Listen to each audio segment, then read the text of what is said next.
बैलबुद्धी सारंग मात्र आता ऐश्वर्याच्या जाळ्यात अडकलेला असतो. सारंगचे तिने कान भरलेले असतात. तिने सांगितलेलं असतं की तुझ्या कंपनीमध्ये प्रत्येक जण जो काम करतो तो तुझा गुलाम आहे आणि त्याला गुलाम असल्याची जाणीव करून दे. दुसरीकडे नानांनी आता एक सिक्रेट लपून ठेवलेलं असतं. ते देव्हाऱ्यामध्ये असतं आणि ते सिक्रेट आता जानकीच्या हाती लागलेलं असतं. सोबतच सौमित्रने देखील एक प्लॅन बनवलेला असतो आणि त्या प्लॅन मध्ये आता नाना देखील सामील असतात. प्लॅन नुसार सर्व काही घडलेलं असतं आणि ऐश्वर्या आता पूर्णपणे नाना आणि सौमित्रच्या जाळ्यात अडकलेली असते. मित्रांनो, तुम्हाला जर जाणून घ्यायचं आहे नेमकं मालिकेमध्ये पुढे काय जबरदस्त ट्विस्ट होणार आहे तर हा व्हिडिओ शेवटपर्यंत नक्की बघा. जानकी आणि ऋषिकेश घर सोडून गेल्यानंतर आता कंपनीची अवस्था आणि दशा मात्र ही खूप दयनीय झालेली असते आणि या गोष्टीचा फायदा आता सयाजीराव घेत असतात. परंतु सोबतच आता त्यांना भीती निर्माण झालेली असते ती ऋषिकेश आणि जानकीची. कारण की ऋषिकेश आणि जानकी यांनी देखील कंपनीची सुरुवात ही आता पाडव्याला केलेली असते. पाडव्याला त्यांनी आता नवीन कंपनी सुरू केलेली असते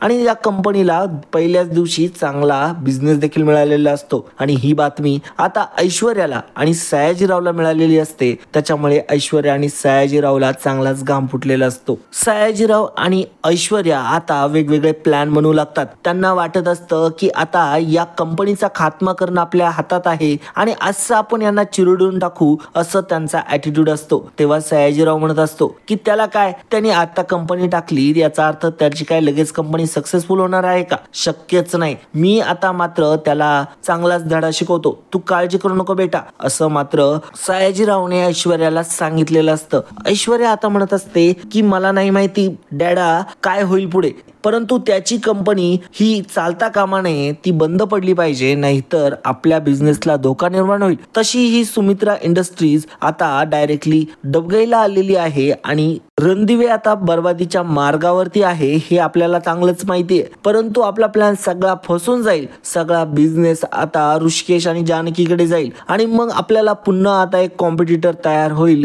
आणि मग आपल्याला पुन्हा एक प्रॉब्लेम पहिल्यासारखाच राहील आणि मग आपलं जे काही केलंय, आपण इतकं सर्व काही केलंय, मी तर लग्न करून आले, तो सगळा प्लॅन फेल जाईल असं आता ऐश्वर्याचं म्हणणं असतं. तेव्हा सयाजीराव म्हणत असतात की बरोबर बोलतेस तू, आता आपल्याला एवढं सगळं करून आणि जर पुन्हा तेच जर दिवस बघायचे असतील तर मात्र खरंच खूप अवघड आहे. असं आता हे ऐकल्यानंतर सयाजीराव म्हणत असतात की मी एक काम करतो, मी आता त्याच्या कंपनीत कशा प्रकारे धुमाकूळ घालता येईल याचा प्लॅन आखतो, तोपर्यंत तू घरामध्ये काही स्फोट घडवता येतोय का ते बघ. ऐश्वर्या म्हणते त्याची काळजी करू नका डॅडा, तुम्ही घरामध्ये पूर्ण कंट्रोल माझ्याच ताब्यात आहे आणि लवकरच आता मी एक मोठा धमाका करणार आहे असं म्हटल्यानंतर सयाजीराव आता हसत असतात. ऐश्वर्या देखील हसत असते. आता इकडे सारंग हा घरामध्ये असतो. तेव्हा ऐश्वर्या ही आता सारंगकडे जाते आणि त्याला प्रेमाने समजून सांगत असते. मुद्दामच नाटकं करत म्हणत असते की तुम्ही किती कॅपेबल आहात, तुम्ही किती चांगले आहात आणि तुम्ही किती ग्रेट आहात हे सिद्ध करून देण्याची वेळ आली आहे. तुम्हाला माहिती आहे कंपनीला आता सेलची गरज आहे आणि या सगळ्या गोष्टीसाठी तुम्ही काय काम करा, तुम्ही तुमच्याकडे जेवढे कामाला नोकर वर्कर जे काही असेल तुमच्या कंपनीमध्ये काम करणार त्याला गुलामाची वागणूक द्यायला सुरुवात करा आणि तुमचा दबदबा आता कंपनीमध्ये बनवायला हवा तुम्ही. कारण की ऋषिकेश गेल्यानंतर मात्र कोणीही सिरियसली घेत नाहीये आणि त्याच्याचमुळे आज ही आपली हालत झालेली आहे असं आता ऐश्वर्या सारंगला समजावून सांगत असते. सारंगला ती सांगत असते की तुम्हाला जर कंपनीमध्ये तुमचं प्रभुत्व टिकवायचं असेल तर मात्र तुम्हाला प्रत्येक नोकराला गुलाम म्हणूनच वागणूक द्यावी लागेल. नोकराला नोकरच समजावं लागेल आणि तुम्हाला बॉस म्हणून वावरावं लागेल. तुम्ही तुमचा रुबाब झाडाल तर आणि तरच तुमचं लोक ऐकतील असं आता सारंगच्या डोक्यात तिने घातलेलं असतं. सारंग म्हणतो की का बरं नाही, मी पण एक बॉस आहे आणि मी बॉस आहे हे मी सिद्ध करून देणारच असं आता सारंग जेव्हा म्हणतो तेव्हा मात्र ऐश्वर्या म्हणत असते की ठीक आहे मग आता लागा कामाला. सारंग लगेचच कंपनीमध्ये जातो. कंपनीमध्ये आता गेल्यानंतर सुमित्रा एंटरप्राइजेस मध्ये जेव्हा तो प्रवेश करतो तेव्हा मात्र त्याला कोणीही सिरियसली घेत नसतं.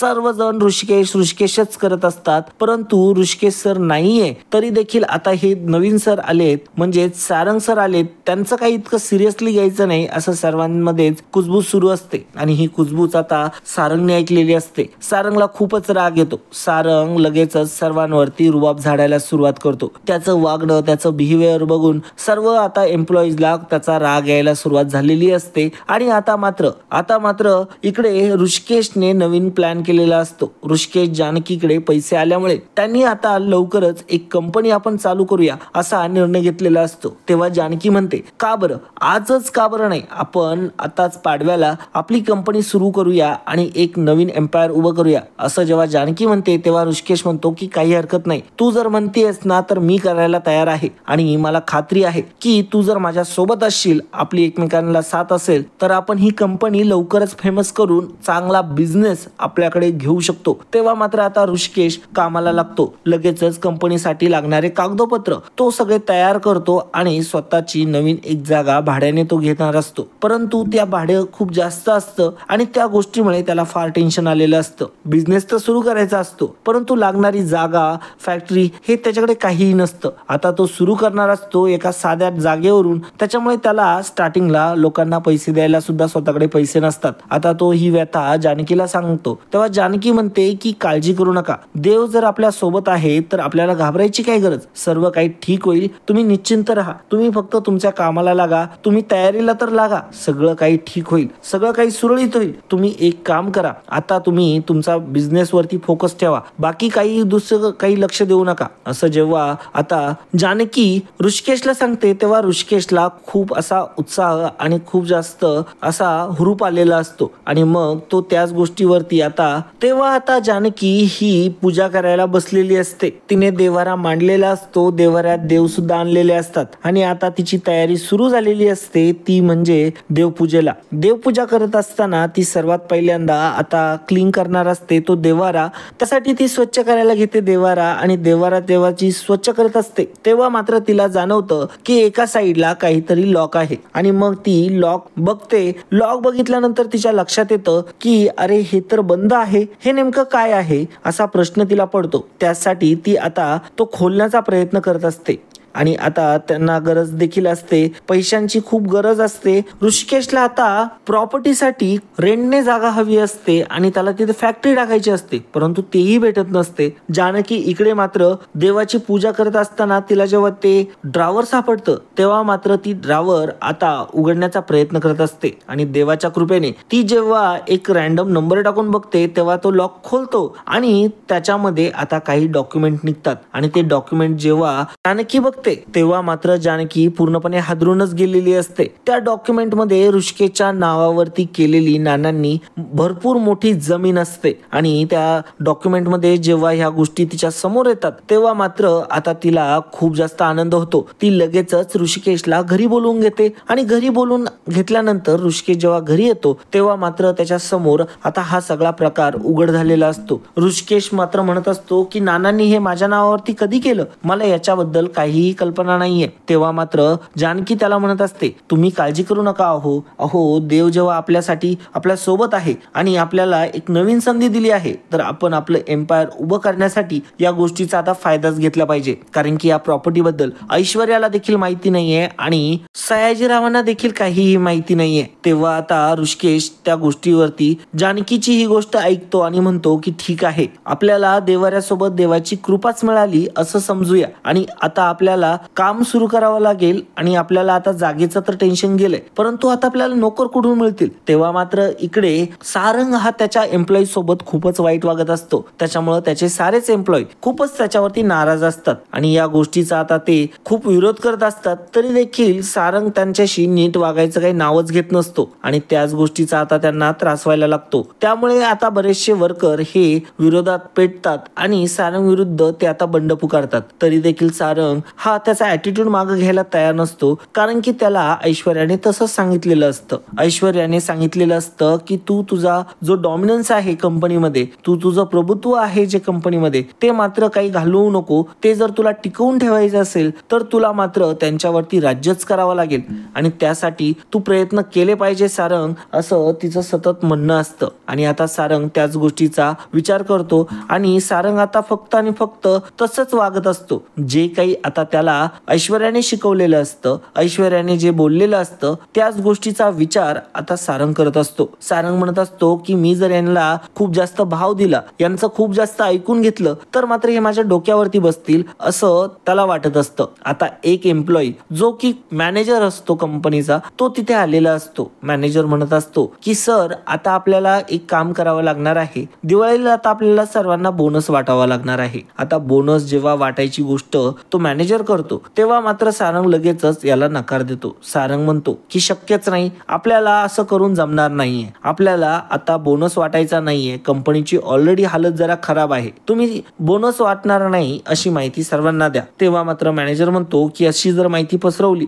तर मात्र खरंच चुकीचा परिणाम होईल कंपनीवरती आणि वर्कर नाराज होतील, तेव्हा तुम्ही असं करू नका असं मॅनेजर आता सल्ला देत असतो सारंगला. तेव्हा सारंग म्हणतो की मालक तू आहे का मी? तेव्हा मात्र मॅनेजर म्हणतो की परंतु याच्या आधी देखील असं झालेलं आहे की कंपनी आपली लॉस मध्ये होती तरी देखील ऋषिकेश सरांनी असं केलं नव्हतं, त्यांनी सर्वांना बोनस दिला होता, दिवाळीला भेटवस्तू सुद्धा देतात दरवर्षी, ते असं कधीही करत नाही ते, आणि आता जर असं काही झालं तर मात्र वर्कर खरंच खूप नाराज होतील. ते खरं म्हणजे ऋषिकेश रावांमुळेच इथे जोडले गेलेले आहेत, ऋषिकेश सरांचं त्यांच्याशी बोलणं चांगलं होतं म्हणून ते आज इथे काम करताय, तुम्ही विचार करा जरा. तेव्हा मात्र सारंग हा विचार करू लागतो. तो लगेचच आता ऐश्वर्याला फोन लावतो, ऐश्वर्याला घडलेला सगळा प्रकार तो सांगतो. ऐश्वर्याला तो सांगत असतो की इथे आता माझे मॅनेजर असं म्हणताय, आता मी काय करू, मला तरी वाटतंय की बोनस द्यायलाच पाहिजे. तेव्हा मात्र ऐश्वर्या म्हणते अहो काय बोलताय तुम्ही, कसला बोनस आणि का बनवून द्यायचा, आपण अजिबात द्यायची काही गरज नाहीये.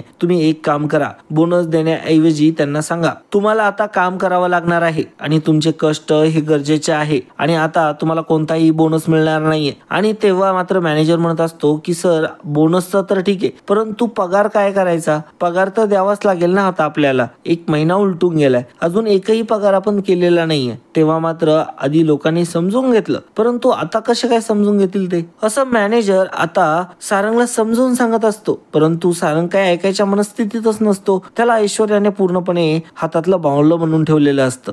त्या मॅनेजरने सारंगला समजून सांगण्याचा पूर्ण प्रयत्न केलेला असतो तरी देखील सारंग ऐकायला तयार नसतो. सारंग नकारच देतो. आता काही वर्कर एकत्र येतात, 9-10 वर्कर एकत्र आलेले असतात. त्यांना खरंच दिवाळीची अडचण असते, त्यांना पगाराची देखील गरज असते आणि ते त्यासाठी आता सारंगकडे विनंती करण्यासाठी गेलेले असतात. तब्बल इतके दिवस उलटूनही पगार झालेला नाहीये आणि या गोष्टीची आता तक्रार ते सारंगकडे करत असतात. सारंगला ते म्हणत असतात की सर आम्हाला खूप गरज आहे पैशांची, अहो दिवाळीचा सण आहे, घरामध्ये खूप काही गोष्टी घ्यायच्या आहेत, लेकरं वाट बघताय, असं आता ते 9-10 वर्कर त्याला म्हणत असतात. आमचा पगार लवकर द्या, आम्हाला बोनस द्या, असं जेव्हा ते वर्कर बोलत असतात तेव्हा मात्र सारंग त्यांना म्हणतो तुम्हाला या गोष्टीसाठी तुम्ही इथे आला आहात, तुम्हाला काय वाटतं की मला एवढेच काम आहे का तुमच्या ह्या गोष्टी बघण्याचे, त्याच्यासाठी माणसं आहेत ना कंपनीमध्ये, त्यांच्याकडे जाऊन तक्रार करायची, चाललेत उठून सुटून तोंड घेऊन माझ्याकडे. तेव्हा मात्र ते वर्कर म्हणत असतात की नाही हो सर,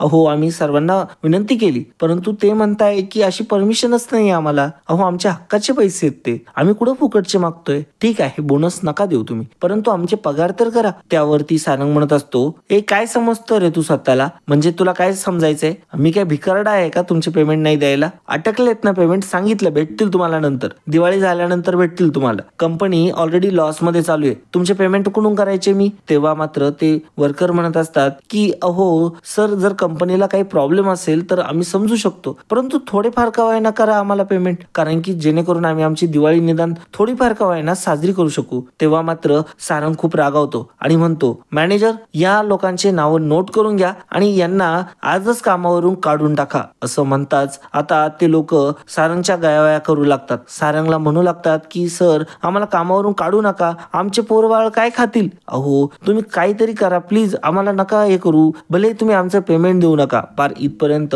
ते नोकर आता त्याला खूप जास्त विनंती करू लागतात तरी देखील आता मात्र सारंग त्यांना माफ करत नाही. सारंग आता त्यांच्यावरती फारच चिडलेला असतो, सारंग अजूनच एक्स्ट्रा करायला लागलेला असतो आणि मग ते सगळे 9-10 लोक असतात ते फारच दुःखी झालेले असतात आणि ते वर्कर आता कंपनीच्या बाहेर सगळं काही सोडून निघालेले असतात. ना त्यांना पेमेंट मिळालेलं असतं ना त्यांना बोनस मिळालेला असतो आणि सारंग जाताना म्हणलेला असतो यांना 1ही रुपया द्यायची गरज नाहीये, आजच आजच यांना बेदखल करा कामावरून आणि यांना काहीही पेमेंट आणि बोनस द्यायची गरज नाहीये, जाऊ द्या यांना, यांची आपल्याला काही गरजच नाही असं म्हणत आता सारंगने त्यांना काढून टाकलेलं असतं. तब्बल ते वर्कर त्या कंपनीमध्ये कित्येक वर्षांपासून काम करणारे वर्कर असतात. तेव्हा ते वर्कर सारंगला म्हणत असतात, ऋषिकेश सर जेव्हा होते ना कंपनीमध्ये तेव्हा सगळं काही कसं आनंदी होतं. त्यांनी प्रत्येक दिवाळी आमच्या सोबत आमच्या घरी येऊन साजरी केली. परंतु सर तुम्हाला हा तुमचा ऍटिट्यूड एक दिवस नडेल, तुम्ही माझी ही गोष्ट लक्षात ठेवा. असं त्यातला एक सारंगला खूपच राग येतो आणि म्हणतो, ए टरमाळ्या, तू मला काय शिकवतोस रे, निघ तू इथून पाहिला, हाकला रे याला. असं म्हणत आता सारंगने पूर्ण रुबाबामध्ये आता त्या कामगारांना तिथून हाकलून लावलेलं असतं. आता मात्र त्या कामगारांना खूप दुःख होत असतं. आपल्याला अशा पद्धतीने हाकलून लावल्यामुळे त्यांना खूपच वाईट वाटायला लागलेलं असतं. आता आपलं काय होणार, आता आपण काय करणार, या गोष्टीची चिंता त्यांना सतावत असते. सोबतच दिवाळीचं काय, दिवाळीसाठी तर 1 रुपया खिशात नाही असं आता त्यांच्यामध्येच बोलणं सुरू असतं. त्यातलेच आता लोक म्हणत असतात की आपण एक काम करूया, आपण ऋषिकेश सरांनाच कॉन्टॅक्ट करूया, जेणेकरून तेच आपली काहीतरी मदत करू शकतील. कारण की आजपर्यंत त्यांनी आपल्याशिवाय कधी दिवाळी साजरी केली नाही. ते पहिल्यांदा आपल्या घरात दिवाळी साजरी करायचे आणि मग स्वतःच्या घरात दिवाळी साजरी करायला जायचे. इतके महान होते ते. आणि मग आता त्या माणसांनी ऋषिकेशला फोन लावलेला असतो. ऋषिकेशला जेव्हा ते फोन लावतात तेव्हा मात्र ऋषिकेश कंपनीच्या वर्कर्सची चिंता करत असतो. जानकी देखील त्याच्या सोबत असते. जानकी म्हणत असते की देव जर सोबत असेल ना सगळं काही ठीक होईल. आणि मग ते वर्कर फोन करून जेव्हा त्याला विचारतात की आम्हाला काही काम मिळेल का, आमची दिवाळी तशीही खूप हालाकीची चालली आणि आम्हाला कळत देखील नाहीये की आता काय करावं, आम्हाला कुठे काम मिळेल का, आम्हाला खूप त्रास दिला इथे सारंग सरांनी. आता कंपनीमधली सगळी व्यथा ही आता ऋषिकेशला त्यांनी सांगितलेली असते. ऋषिकेश म्हणतो की चिंता करू नका, आपण आता नवीन कंपनी सुरू करतोय, त्या कंपनीचे तुम्ही हिस्सेदार व्हा, ना की तुम्ही माझ्या कंपनीमध्ये काम करायला या, तुम्ही स्वतःच त्याचे मालक असाल. आता अशा गोष्टी बोलल्यानंतर त्या वर्कर्सला खूप आनंद होतो आणि इतकी मोठी गोष्ट ऋषिकेश सर बोलताय या गोष्टीचा त्यांना फारच आनंद झालेला असतो. आणि मग ते लगेचच त्या गोष्टीसाठी लगेचच आता जिथे ऋषिकेशने व्यवसाय सुरू केलेला असतो तिथपर्यंत येऊन ते पोहोचलेले असतात. आता अशा प्रकारे सारंगच्या कंपनीतले लोक आता हे सगळे ऋषिकेशला जोडले गेलेले असतात. 10 लोकांची माहिती बाकीच्या 10 लोकांना पोहोचते आणि अशा प्रकारे सर्वच आता ऋषिकेश बरोबर येऊन जोडायला तयार झालेले असतात. आणि सर्वजण आता ऋषिकेशकडेच येणार असतात आणि त्यांनी आता सुमित्रा एंटरप्राइजेस हे सोडलेलं असतं. सर्वांनीच रिझाईन दिल्यानंतर आता शेवटी मॅनेजर देखील असतो. मॅनेजर देखील म्हणतो की आता इथे काम करायला लोकच नाहीये तर माझी काय गरज, मी पण काम सोडतो. आणि आता मॅनेजर म्हणतो की मला माझं पेमेंट मिळालंच पाहिजे. तेव्हा मात्र सारंग चिडतो आणि म्हणतो की पळ ना, सोडतोय ना नोकरी, आता तुला कसलं पेमेंट आणि कसलं काय. तेव्हा मात्र तो जाता जाता अकाउंटंट म्हटलेला असतो, तुम्हाला काय वाटलं मी एवढा सोप्पा आहे का, कायद्यामध्ये ओढेल तुम्हाला, कायद्याच्या कचाट्यात जेव्हा घालेल ना तेव्हा तुम्हाला पेमेंट काय, पेमेंट सोबत मला त्रास दिल्याच्या सुद्धा शिक्षा भोगाव्या लागतील. असं म्हटल्यानंतर सारंगला मात्र आता टेन्शन आलेलं असतं. सारंगच्या कंपनीमध्ये आता कोणीही कामाला नसतं. इनमेन 2-4 लोक काम करत असतात. आता मात्र सगळे ऋषिकेशच्या कंपनीमध्ये आलेले असतात. ऋषिकेशला आता सुंदर असा प्रतिसाद मिळायला लागलेला असतो. अशा प्रकारे आता जानकी आणि ऋषिकेश खूप जास्त आनंदी झालेले असतात, कारण की त्यांनी पुन्हा एक नवी सुरुवात केलेली असते आणि पाडव्याच्या दिवशी सगळं काही शक्य झालेलं असतं. देवाची आता अखेर त्यांच्यावरती कृपा झालेली असते. जानकी आणि ऋषिकेश खूप आनंदी असतात. ओवी सुद्धा खूप आनंदी असते आणि नव्या कंपनीची आजच त्यांनी सुरुवात केलेली असते. आणि सारंगने तिकडून काढून दिलेले नोकर हे सर्व आता सर्वच्या सर्व हे आता ऋषिकेशकडे आलेले असतात. ऋषिकेश आता कंपनी सुरू करतो आणि काही दिवस गेल्यानंतर कंपनी आता अगदी चांगल्या पोझिशनला असते. आणि आता ही गोष्ट मात्र ऐश्वर्याला कळालेली असते. ऐश्वर्या आणि सयाजीरावला जेव्हा ही गोष्ट कळते तेव्हा मात्र त्यांचा जळफळाट होतो. त्यांची तळपायाची आग ही मस्तकाला जाते. ऐश्वर्या म्हणत असते की मी जेवढे प्लॅन केले, मी जेवढं काही केलं ते सगळं फेल गेलं, हे फक्त आणि फक्त त्या सारंगमुळे. मी त्याला सांगितलं होतं नीट वाग म्हणून आणि त्यांनी काहीतरी वेगळंच करून ठेवलंय डॅडा. आता मला कळत नाहीये काय करावं काय नाही, कारण की आता आपल्याला खूप मोठी भीती होती, तेच नेमकं झालंय. आता मात्र ऋषिकेश आणि जानकीने त्यांचा व्यवसाय टाकलाय आणि ते आता आपल्या डायरेक्टली बिझनेसलाच कॉम्पिट करणार आहे. आता आपल्याला खूप मोठा हा शत्रू निर्माण झालेला आहे असं मात्र ऐश्वर्या म्हणत असते. ऐश्वर्या म्हणत असते की डॅडा आता आपल्याला इग्नोर करून नाही चालणार, आता तुम्हालाच काहीतरी करावं लागेल, नाहीतर काही शक्य नाही असं ऐश्वर्या म्हणत असते. ऐश्वर्या म्हणते की आता काहीही करा परंतु तो ऋषिकेश जिता राहता कामा नये, नाहीतर आपलं काही खरं नाही असं ऐश्वर्या म्हणत असते. आता मित्रांनो आपल्याला पुढील काही ट्विस्ट मध्ये ऋषिकेश व वरती जे जीव घेणे हल्ले होणार आहे आणि जानकीवरती जे जीव घेणे हल्ले होणार आहे याच्याबद्दल आपण माहिती देणार आहोत. तर मित्रांनो, तुम्ही चॅनलला सबस्क्राईब, तुम्हाला त्याचं नोटिफिकेशन मिळेल आणि जेणेकरून तुम्ही तो ट्विस्ट सुद्धा एन्जॉय करू शकाल. तर त्यासाठी मित्रांनो, तुम्हाला या चॅनलला सबस्क्राईब करून ठेवायचं आहे, जेणेकरून तुम्हाला प्रत्येक व्हिडिओचं नोटिफिकेशन हे वेळेत मिळत जाईल. तर मित्रांनो, हा व्हिडिओ तुम्हाला कसा वाटला ते कमेंटद्वारे नक्की कळवा. आणि मित्रांनो, आता ऐश्वर्याचा चांगलाच पोपट झालेला असतो आणि सयाजीरावचा देखील पोपट झालेला असतो. तिकडे मात्र आता नानांनी दिलेल्या सिक्रेट मालकी पत्रामुळे आता ऋषिकेशला नवीन व्यवसाय देखील टाकता आलेला असतो आणि सारंगने काढून दिलेल्या माणसांचा फायदा आता ऋषिकेशलाच झालेला असतो शेवटी. आणि ऋषिकेश आता पुन्हा एकदा पहिल्यासारखं एम्पायर उभं करणार असतो. त्यामुळे मित्रांनो, आता पुढील ट्विस्ट बघणं खरंच रंजक ठरणार आहे. त्यामुळे मित्रांनो, आजच्यासाठी इतकंच. पुन्हा भेटूया पुढच्या भागामध्ये. तोपर्यंत जय हिंद, वंदे मातरम.